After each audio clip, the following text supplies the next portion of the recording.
We are learning now about a second flu-related death here in the metro. Hospitals and doctors' offices across the area are getting hit hard by the flu outbreak. Andres Gutierrez is live at Overland Park Regional to tell us about what health officials are doing to prepare for sick patients. Andres? Good morning, Patrick. Right now we are in the emergency room of Overland Park Regional.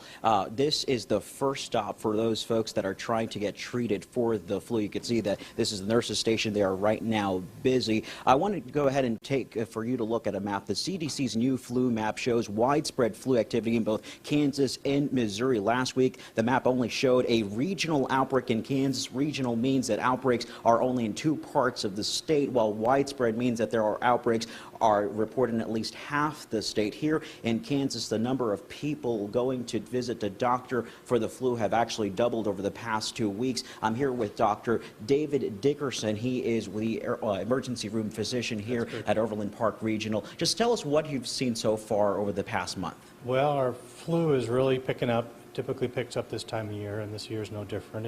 It's looking like it's going to be a bad year, and like I say, in the last few weeks, we've really picked up.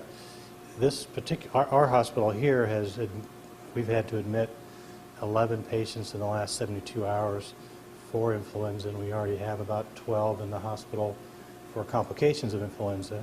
I think we've got 2 or 3 just this morning since I've been here. We're probably going to have to admit, and so yeah, it's looking like a bad flu year.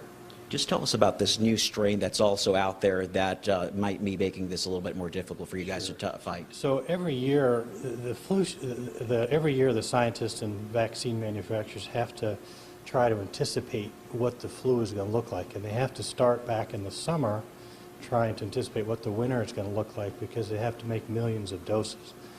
And so it's never exactly 100% because the virus mutates a little bit, and typically there's, you know, if you get a year where you're 60–70% sensitive, that's a pretty good year. It's looking like this year is probably more like 50% sensitive. So what that means is a lot of people who got the flu shot could still get the mutated strain and still get influenza.